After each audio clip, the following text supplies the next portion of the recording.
شهروندان جمهوری تاجیکستان، امروزها واقعه‌هایی که در سرحد کشور ما رخ داده است همه ما را به تشویش آورده است.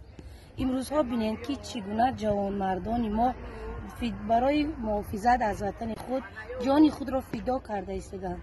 به خاطر حفظ وطن خود، به خاطر صلح و ثبات کشور ما، امروزها چندین نفران جوانان کشور ما هلاک شده ایستادند. بیاین برای صلح و آسایشتگی کشورمان یک جایه سر از یک گریبان براریم. بیاین ما همه یک جا شده وطن خود را حمایت کنیم و حفظ وطن ما این قرض شهروندی هر یک ما می باشد. برای صلح و آسایشتگی کشور همه یک جایه تلاش کنیم.